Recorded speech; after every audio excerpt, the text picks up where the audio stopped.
علی بھائی کو live stream پہ لیتے ہیں اور ان سے بات کا سلسلہ شروع کرواتے ہیں۔ السلام علیکم ورحمۃ اللہ وبرکاتہ علی بھائی۔ جی وعلیکم السلام ورحمۃ اللہ وبرکاتہ، ولا حول ولا قوۃ الا باللہ، اللہم صلی علی محمد وعلی آل محمد۔ بلال بھائی، آج کا سیشن سٹارٹ کرنے سے پہلے میں سارے مسلمانوں سے ریکویسٹ کروں گا بالعموم، اور ہمارے جو پاکستان کے رہنے والے لوگ ہیں بالخصوص ان سے،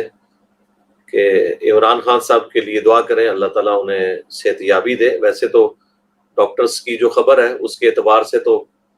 ماشاء اللہ تعالیٰ ان کی حالت خطرے سے باہر ہے،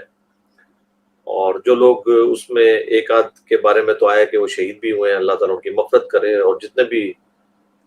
زخمی ہیں اللہ تعالیٰ انہیں جلد از جلد شفا دے، اور سب لوگ دعا کریں۔ میں نے بھی ان کے حق میں دعا کی ہے، آپ لوگ بھی دعا کریں، اللہ تعالیٰ ان کے لیے عافیت والا معاملہ فرمائے مستقبل میں بھی۔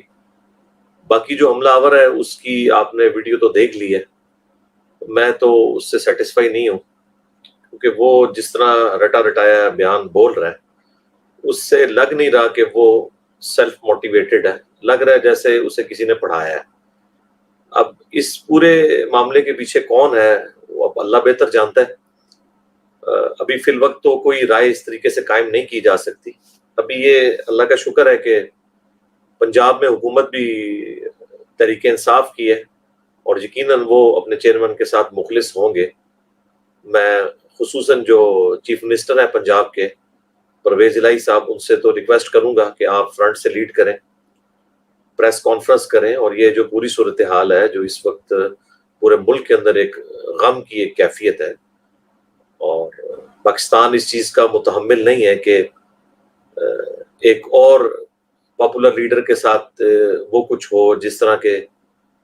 آج سے چند سال پہلے بے نظیر بھٹو کے ساتھ ہوا، اور انہیں اس طریقے سے ظالمانہ طور پر شہید کیا گیا۔ تو اب یہ سارے معاملات بہت خطرناک طرف جا رہے ہیں۔ اس کی وجہ یہ ہے کہ سوشل میڈیا کا دور ہے،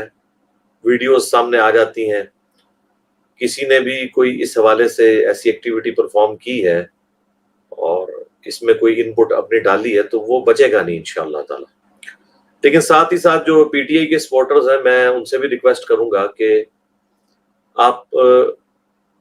کسی بھی سیاسی جماعت یا ان کے کسی سیاسی لیڈر یا کسی ریاستی ادارے کے اوپر الزام نہ لگائیں جب تک کہ پوری صورتحال واضح نہیں ہو جاتی، اور سب سے بڑھ کر تو عمران خان صاحب کے بیان کا انتظار کریں، کیونکہ اگر آپ پری میچور اس طرح کی باتیں کریں گے تو کل کو بات کوئی اور نکل آئی تو پھر اس کی وجہ سے تلخیاں بڑھتی ہیں، دشمنیاں بڑھتی ہیں، معاملات زیادہ خراب ہوں گے۔ میں بھی یعنی اس کے اوپر کوئی رائے قائم کر سکتا تھا، لیکن فوراً رائے قائم کرنا یہ کوئی عقل مندی کا تقاضا نہیں ہے۔ ہاں، یہ بات میں ضرور کہوں گا کہ اس کی تحقیق ہونی چاہیے، اس معاملے کو نارملی چھوڑنا نہیں چاہیے۔ پلس میں پی ٹی آئی والوں سے بھی ریکویسٹ کروں گا، ان کے جو ساتھ سیکیورٹی گارڈز ہیں اٹیچ عمران خان صاحب کے، کہ ایک شخص جو کہ لاکھوں نہیں کروڑوں لوگوں کے دلوں کی دھڑکن ہے، اختلاف تو ہر بندے سے ہو سکتا ہے، مجھے بھی سنگین نوعیت کے اختلافات ہیں عمران خان صاحب سے، سب کو پتہ ہے، ویڈیو میں ریکارڈڈ ہے، اور میری کوئی پولیٹیکل ایفیلیشن نہیں ہے کسی بھی پولیٹیکل جماعت کے ساتھ، لیکن جو حق کی بات ہے میں اس میں خان صاحب کو ہمیشہ سپورٹ کرتا رہوں، جہاں پہ مجھے ان سے اختلاف ہے وہ اختلاف رائے کی ہے۔ تو ان کے ساتھ جو لوگ اٹیچ ہیں، میں ان سے ریکویسٹ کروں گا کہ آپ لوگ ایک ایسا شخص جو کروڑوں لوگوں کے دل میں بستا ہے اور ایک پاکستان کی ہسٹری کا ایک پاپولر ترین لیڈر ہے، اس کو آپ کس طرح الاؤ کر رہے ہیں کہ وہ اس طرح چیپلی آ کے پبلکلی کنٹینر کے اوپر کھڑے ہو کر اور لوگوں کے ساتھ انٹریکشن کریں؟ اس میں کوئی یہ بہادری نہیں ہے، یہ بے وقوفی اور بہادری میں بس ایک باریک سی لائن کا فرق ہوتا ہے۔ آپ لوگ تو اس معاملے کو سمجھتے ہیں، اور جس طرح کے کچھ ان کے وزراء ایکس پی ٹی آئی کے بتا رہے ہیں کہ پہلے ہی یہ خطرہ تھا کہ کوئی اس طرح کی ایکٹیویٹی پرفارم ہو جائے گی، آج کے دن کے بارے میں ان کے پاس کوئی اطلاعات تھیں ایسی، تو اس کے باوجود آپ نے خان صاحب کو اس طرح پبلکلی ایکسپوز کیوں ہونے دیا؟ آپ دیکھیں کہ بلاول بھٹو جب تقریر کر رہے ہوتے ہیں تو انہوں نے اپنے سامنے ایک بلٹ پروف شیٹ رکھی ہوتی ہے اور لوگ بعض ان کا مذاق اڑا رہے ہوتے ہیں. یہ کوئی بزدلی نہیں ہے میرے بھائی. اللہ کے نبی علیہ السلام نے بھی اپنے سیکورٹی گارڈ رکھے ہیں, اس میں کون سی بزدلی والا معاملہ ہے؟ وہ تو جب قرآن میں آیات نازل ہوئی واللہ یعصمک من الناس, اے اللہ کے نبی اللہ آپ کی حفاظت فرمائے گا آپ کے دشمنوں کے اگینسٹ, تو پھر نبی صلی اللہ علیہ وآلہ وسلم نے گارڈز رکھنا چھوڑ دیے تھے. لیکن یہ آپ کے لیے اسپیسیفکلی اللہ تعالیٰ کی پروٹیکشن تھی, تو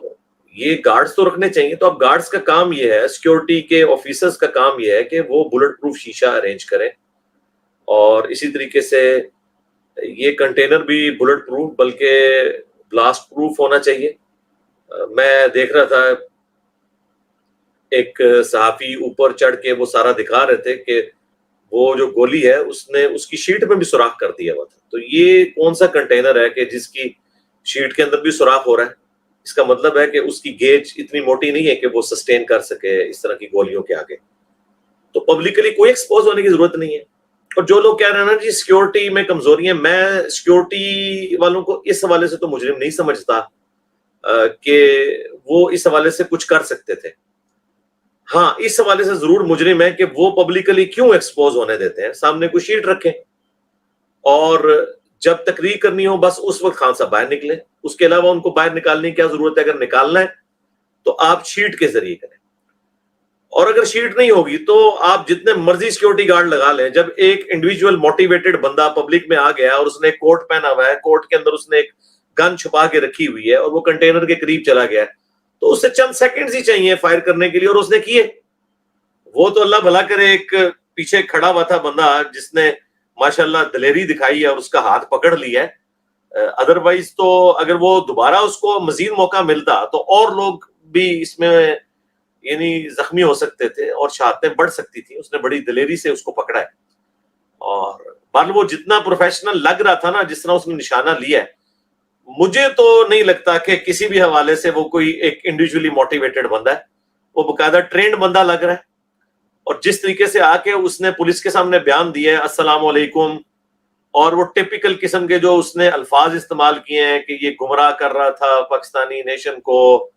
اور پھر ایک مذہبی کارڈ بھی اس نے بیچ میں یوز کیا کہ اذان کے وقت جو ہے وہ ڈیک باج رہے ہوتے ہیں.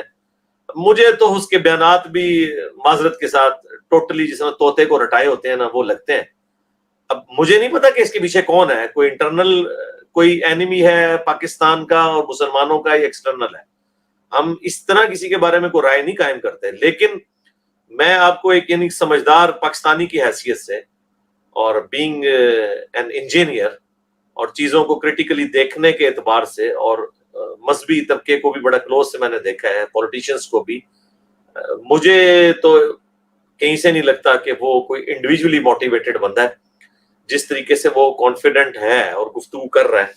اور پھر وہاں سے وہ جس طریقے سے وہ بھاگا ہے, تو جو شکر ہے پکڑا گیا ہے. ورنہ ایسے موقعوں پہ تو اب دیکھیں لیاقت علی خان جب شہید کیے گئے ہیں تو ان کا جو قاتل تھا اسے بھی پیچھے سے گولی مار دی گئی تھی. تو شکر ہے کہ یہ پکڑا گیا. اب میرا خیال ہے اسے تو انتہائی سیکورٹی میں رکھنا چاہیے تاکہ اس کے جو سہولت کار ہیں, ہینڈلرز ہیں, ان کا پتہ چلے کہ وہ کوئی اندرونی ہے یا بیرونی ہے یا کوئی مذہبی جماعت ہے جس نے یہ ساری ایکٹیویٹی پرفارم کی ہے. یہ سب کا سب پتہ لگنا ضروری ہے. اس معاملے کو چیپلی اس طرح نہیں جانے دینا چاہیے, کیونکہ اس کی وجہ سے تو ملک میں ایڈ فیول ٹو فائر ہو جائے گا, جلتی پہ تیل کا کام کرے گا. یعنی پہلے ہم بھٹو کے قتل کو بھگت رہے ہیں, بے نظیر بھٹو کے قتل کو, ان کی شہادت کو بھگت رہے ہیں. اب یہ اس طرح کی ایک ایکٹیویٹی پرفارم ہونا, اور پھر پورے ملک کے اندر آپ کو پتہ ہے ایک غم کی کیفیت ہے. اور اس میں عمران خان صاحب سے بھی ریکویسٹ کروں گا کہ ایک چھوٹا سا بیان ہاسپٹل سے بے شک جاری کر دیں, جس میں بس صرف آپ یہ کہیں کہ آپ کے لیے دعا کریں آپ کے چاہنے والے, اور پلس یہ کہہ دیں کہ کوئی بندہ قانون کو ہاتھ میں نہ لے, کوئی اس طرح کا پروٹیسٹ نہ کرے کہ جس کی وجہ سے ملک کے اندر حالات خراب ہوں. انشاءاللہ اللہ تعالیٰ آپ کو صحت دے گا, چند دنوں میں آپ منظر عام پہ آ ہی جائیں گے, اور پھر اپنے اس معاملے کو آگے لے کے چلیں. اور ساتھ ہی ساتھ میں یعنی سیکورٹی اداروں سے بھی ریکویسٹ کروں گا جو بھی ملک کی سیکورٹی دیکھ رہے ہیں کہ اب اب جب اس قسم کے واقعات ہوں گے تو پھر آپ کا یہ کلیم کون مانے گا کہ پاکستان میں کسی کی جان کو کوئی خطرہ نہیں ہے؟ اب یہ اتنی بڑی ایکٹیویٹی پرفارم ہونا تو صراحتاً یہ بتا رہا ہے کہ پاکستان میں سیکیورٹی ایشوز ہیں، اور اگر ہم یہ چیزیں نہیں مانیں گے تو ہم اپنی غلطیوں سے لرن کیسے کریں گے؟ مجھے نہیں سمجھ آتی کہ ہم لوگ اپنی غلطی کو مانتے ہوئے کیوں یہ سمجھ لیتے ہیں کہ غلطی کو ماننے سے کوئی گناہ ہو جائے گا یا کوئی ہم ڈی فیم ہو جائیں گے۔ غلطی مانیں گے تو آگے اصلاح ہوگی نا۔ خود دیکھ لیں ہمارے ریاستی اداروں کی پالیسیز میں کس طریقے سے وقت کے ساتھ امپرومنٹ آئی ہے۔ ایک وہ وقت تھا کہ سیاسی انجینئرنگ کرتے تھے اور فخریہ کہتے تھے کہ جی ہم سیاستدانوں کے اوپر ملک کو نہیں چھوڑ سکتے، یہ تو ملک کو بیچ دیں گے، اور آج جو ہے وہ پبلکلی آ کے کہہ رہے ہیں کہ ہمارا کوئی سیاست میں کردار نہیں ہے، نہ ہم یہ چاہتے ہیں۔ لیکن یہ لادہ بات ہے کہ پھر سے چاہے عمران خان صاحب ہوں یہ گورنمنٹ میں بیٹھے ہوئے لوگ، وہ پکڑ کے پھر ریاستی اداروں کو گھسیٹ رہے ہیں سیاست میں، دونوں گھسیٹ رہے ہیں۔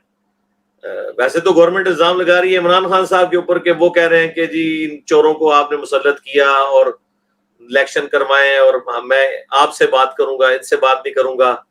تو یہ ڈیموکریٹک اپروچ نہیں ہے۔ تو اس کے مقابلے پہ کیا گورنمنٹ کی ڈیموکریٹک اپروچ ہے یا ان صحافیوں کی جو کہہ رہے ہیں جی عمران خان صاحب کو کھلی چھٹی ملی ہوئی ہے، آج سے پہلے تو کسی کو اس طرح کی چھٹی نہیں تھی، تو ان کی زبان کیوں نہیں بند کی جاتی؟ جب آپ یہ باتیں کر رہے ہوتے ہیں تو اس کا مطلب کیا ہوتا ہے کہ آپ بھی انہی اداروں کو یہ کہہ رہے ہیں کہ عمران خان صاحب کو خاموش کرواؤ، اور ایک طرف آپ عمران خان صاحب کو کہتے ہیں کہ وہ ادارے اے پولیٹیکل ہو چکے ہیں، آپ ان اداروں کو نہ گھسیٹیں، تو گھسیٹ تو آپ بھی رہے ہوتے ہیں۔ اور میرے خیال ہے تفتیش میں ان سارے لوگوں کو اب شامل کرنا چاہیے جو یہ کچھ دنوں سے یعنی آگے کہہ رہے تھے کہ یہ مارچ خونی ہو جائے گا، چاہے وہ گورنمنٹ کے لوگ تھے یا پی ٹی آئی میں سے نکلے ہوئے لوگ تھے اور وہ آ کے یہ باتیں کر رہے تھے، ان سے ذرا پوچھا جائے کہ جناب وہ آپ کی تو پیشگوئی بالکل صحیح ثابت ہو گئی ہے، تو آپ آگے ذرا عوام کو بتائیں نا کہ آپ کو کس نے بتایا تھا یہ خونی ہو جائے گا؟ کیونکہ آپ نے تو کوئی جنرل سٹیٹمنٹ تو نہیں دی تھی۔ جنرل سٹیٹمنٹ تو پاکستان میں کسی وقت بھی دی جا سکتی ہے، جیسا میں بھی کہتا ہوں کہ تمام پولیٹیکل جماعتوں کے لیڈرز کو اور ایون ریاستی اداروں کے لیڈرز کو ہر وقت یا تو خطرہ لگا رہتا ہے یا مذہبی کارڈ کی وجہ سے یا کسی اور وجہ سے، یہ تو جنرل سٹیٹمنٹ ہے۔ لیکن اسپیسیفکلی آپ میڈیا پہ آ کے پریس کانفرنسز کر کے اس طرح کی تھریٹس لوگوں کو بتائیں اور پھر وہ ایکٹیویٹی پرفارم ہو جائے، تو میرا خیال ہے سب سے پہلے ایسے لوگوں کو بھی شامل تفتیش ہونا چاہیے اس حوالے سے۔ اور میں عمران خان صاحب کے لیے دعا گو ہوں اور باقی تمام لیڈرز کے لیے بھی دعا گو ہوں کہ اللہ تعالیٰ ان کے لیے عافیت کا معاملہ کرے۔ اور میں خان صاحب سے اسپیشلی اور ان کے چاہنے والوں سے ریکویسٹ کروں گا کہ یہ جس نوجوان نے ہمت کر کے اس کو پکڑا ہے، یعنی یہ خان صاحب سے محبت کا ایک اس نے ثبوت دی ہے، تو اسے ایک بہت بڑے لیول کا انعام پی ٹی آئی کی جانب سے بھی اور گورنمنٹ کی طرف سے بھی دینا چاہیے۔ یہ لوگ حقدار ہیں جو واقعی دل و جان سے اگر یہ دعویٰ کرتے ہیں نا کہ ہم اپنے لیڈر کے لیے جان دیں گے تو وہ تیار ہوئے ہیں۔ اور آپ دیکھ لیں مشرف صاحب سے ہمیں لاکھ اختلافات، لیکن ان کی یہ خوبی تھی کہ جس بندے نے بھی ان کی جان بچانے کے لیے ایفرٹ پٹ کی تھی جب ان پہ مرڈر اٹیمپٹ ہوئی تھی، تو انہوں نے لائف ٹائم ان کا خرچہ جو ہے وہ اٹھایا ہوا ہے، تو یہ بہت بڑی بات ہے۔ تو میرا خیال ہے عمران خان صاحب کو بھی ان کے چاہنے والوں کو بھی ایٹ لیسٹ اس بندے کو ضرور جو ہے سپورٹ کرنا چاہیے۔ پلس اس پورے لانگ مارچ میں جتنے لوگ شہید ہوئے ہیں ابھی تک کنٹینر کی مس ہینڈلنگ کی وجہ سے اور مس مینجمنٹ کی وجہ سے، وہ بھی سارے لوگ، جس طرح وہ ایک صحافی عورت تھیں وہ بھی شہید ہوئی، اس میں خیر ان کی اپنی غلطی بھی تھی، بہرحال ان کو بھی کمپنسیٹ کرنا چاہیے۔ اور اس طرح ایک بچہ بھی آیا تھا موٹر بائک والا، اور کچھ اور لوگوں کے بارے میں بھی آیا مختلف، سب لوگوں کو بھی ساتھ ساتھ یعنی یہ سمجھیں کہ آپ کے لانگ مارچ کے شہداء ہیں۔ باقی میرا اپنا پوائنٹ آف ویو ہو سکتا ہے، لیکن میں ایک آپ کو سنسیئر مشورہ اس حوالے سے دے رہا ہوں کہ یہ لوگ جو ہیں اس قابل ہیں کہ انہیں فائنینشلی آپ لوگ سپورٹ کریں، انہیں ایوارڈ دیں، ریوارڈ بھی دیں، خالی ایوارڈ نہیں ریوارڈز بھی ہونے چاہیے۔ اللہ تعالیٰ پاکستان کی خیر فرمائے، پاکستان کو بالخصوص اور تمام عالم اسلام کو بالعموم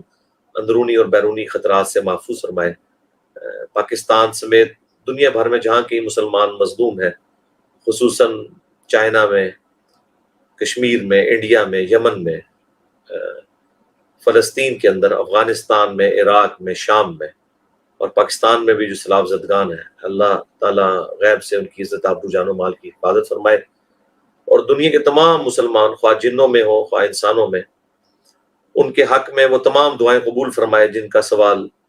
اللہ کے محبوب صلی اللہ علیہ وآلہ وسلم نے کیا، اور ان تمام چیزوں کے شر سے اللہ تعالیٰ ان سب کو، تمام مسلمانوں کو اپنی پناہ عطا فرمائے جن جن چیزوں کے شر سے اللہ کے محبوب صلی اللہ علیہ وآلہ وسلم نے پناہ طلب کی۔ بس یہی میرا میسج تھا۔ صلو علی محمد وآل محمد، اللہم صلی علی محمد وعلی آل محمد واصحاب محمد وازواج محمد وامت محمد اجمعین الی یوم الدین، آمین۔